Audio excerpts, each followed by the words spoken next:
Hello there everyone, welcome to this week's Gran Turismo 7 Daily Race C Race and Strategy Guide. For this week's race we are off to Michelin Raceway Road Atlanta and we are in the Group 3 machinery. PD quite enjoying sending us to American tracks in Group 3 cars at the moment. We're at Watkins Glen just a couple of weeks ago. I do believe we're off to Daytona in Group 3 for GTWS this week as well. So yeah, Group 3 in American tracks, it seems to be quite a popular combination for PD at the moment. This week we've got 15 laps to get round. We have tyre wear at times 6, fuel at times 1. We have the medium and the hard tyres both available. Only those hard tyres are actually mandatory though. BOP is on, damage is light, it's a rolling start, and slipstream is real. Now the settings for this one are fairly similar to the race a couple of weeks ago at Watkins Glen in terms of the tyre wear and the fuel, only we have the addition of the medium tyres which we didn't have then. So let's see if those medium tyres are going to play a part in the strategy. Just before we get to the strategy though, let's just briefly talk about cars. The test car for this one is going to be the Nissan GT-R from 2018. It's one of the more popular, one of the more competitive cars at the moment. I did initially try to do this guide in the BMW M6, but it was unbelievably sketchy on the bumps and the curbs, and overall actually just a little bit slower than the GT-R. I think the usual suspects will be competitive here. Hopefully a few other cars will also come to the fore. There's not a majorly huge long straight at this track, so the Supra's prestigious top speed shouldn't be as much an advantage as it very often is. So yeah, I think there will be quite a number of competitive cars. But moving on to the strategy, let's firstly just take a look at the no stopper. Only the hard tyres are mandatory. Tyre wear is at times 6, same as we had at Watkins Glen. And yeah, doing a no stopper at Watkins Glen was relatively comfortable for most drivers and most cars, and this week it's actually going to be even more comfortable to do that no stopper. This track nowhere near as harsh on the tyres as Watkins Glen seems to be. You will suffer a little bit of degradation. This certainly was not the most consistent run I've ever done. Kinda fluctuate between sort of low 1 minute 19, sorry, mid 1 minute 19s and mid 1 minute 20s, but it's a 20-minute race, just over the 20-minute mark to get to the finish, so a reasonable length daily race C if nothing else. So those medium tyres are actually available this week. Is there any hope for the one stop? So let's take a look, let's see if there's actually any alternative strategy to this one. Unfortunately though, for a number of reasons, the one stop is just not remotely competitive.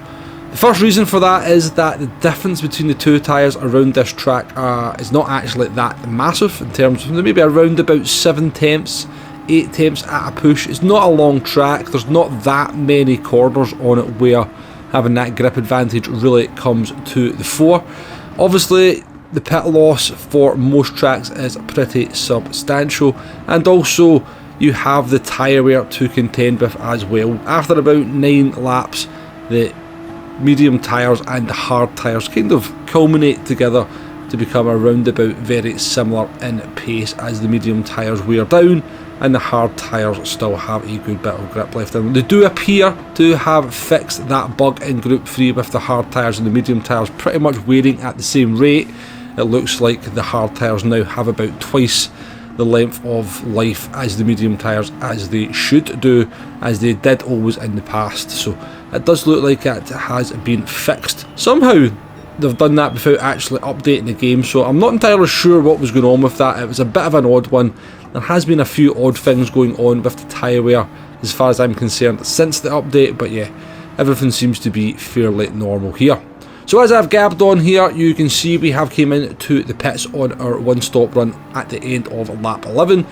We've got that in the main shot. In the insert up in the top right hand corner you have our no stopper run, so you can get an idea, a visual representation of just how far the one stopper is behind the no stopper as it emerges from the pits. The pit loss is coming in at 26 seconds. Fuel no issue of course, as you would expect, but yeah, we've come out the pits here around about 20 seconds behind the no stopper, and we've got 3 laps to go, and we're going to have tyres that are going to perform marginally better, so yeah, the no stopper absolutely destroying the one stopper there. Now, it was a pretty poorly run one stopper. I never got to quite finish it properly because of the traffic, so I jumped in and had another go in the FT1. I was actually doing a little bit of experimenting with something else. I was actually using ABS on weak here because there is a small rumour that it might be a little bit quicker and slightly better on tyre wear, and that might well be a video for the future. But this was a solid run on the one stopper in the FT1. Actually, very nice car round here, I must say. But it will give us a comparison to that finishing time compared to the no stopper. So no stopper was 20 minutes and 6 seconds. The one stopper, which was a pretty decent one, 20 minutes and 22 seconds. So still a difference of 16 seconds there. And there was definitely more time in that no stopper as well. So it's pretty cut and dry, folks. The strategy for this one is going to be that no stopper on the hard tyres. The pit loss is just too great to make the medium one stopper any kind of alternative strategy. And that's pretty much it for strategy. There's not a lot more else to say. Again, like often with these races, it seems like a little bit of a missed opportunity for PD. A little bit more thought, a little bit more testing to try and make this race a little bit more interesting on the strategy front. It would have been too hard to kind of, you know, give us a kind of strategy race where we could maybe have the no stopper as an option, the one stopper as an option, and maybe some alternative ways of also doing that one stopper. But as it is with these settings, it's just a no-brainer. It's a one-dimensional race, I'm afraid, in terms of the strategy. In terms of cars, I do suspect there will be quite a number of different cars competitive. One thing I will say is the track is very bumpy, the curbs are very unforgiving. You're going to see a lot of people spinning off here. There is a number of corners where it's very easy to get on the throttle too early and spin out due to the camber.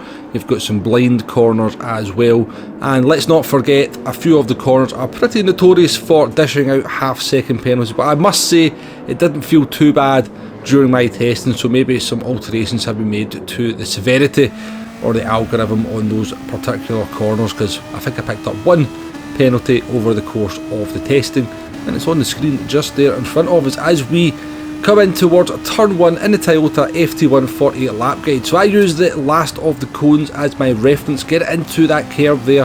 There's camber there that will help the car round. Coming up over the crest of the hill, blind corner here, start of the curve, just looking for maybe just at the start of that curve as you get into it, on the brakes, and then turn over into turn 1. Threading the needle down through this part here is very easy. You can do it full throttle, but it is quite easy to kind of just run slightly wide and just have to give a little bit of a lift. Coming down to the double right hand hairpin, you're looking for that board there and the white line, so just before that white line and the board, just to make sure you get again the car into the camber on the inside. This corner here is off camber. You'll see a lot of people on the throttle here too early and spin out, and this takes us on to the main straight, the best overtaking opportunity down to the reasonably fast chicane at the end of the lap. I believe the penalty zone is also on this part of the track, and yeah, it's actually a longer straight than I thought, but after the two white boards there, you've got one either side. That is why braking reference for the chicane. I think maybe just after that you can brake, take a chunk of curb on both sides, be careful on the exit, it's off throttle, then you come up over the crest of that hill, it's blind, make sure you've got a little bit of steering input to the right hand side, very easy to drift wide there, quite an embarrassing moment, but it is actually quite easy to do as well. But yeah, that's a lap guide for this one, and you know, fairly simple strategy wise, but it should be fairly entertaining because of the, you know, the easiness that it is to make some mistakes in this one. There should be some close racing as the cars close up. Could well be frustrating to get any kind of overtakes or make any real progress as well. But we'll certainly be live streaming a couple of times over the course of the week. Do join me for them if you can. Say hello in the chat, you'll find it a friendly place. I'd love to see you in the chat saying hello. But yeah, should be fun. Thank you very much for watching. I'll catch you on the next one. Goodbye now.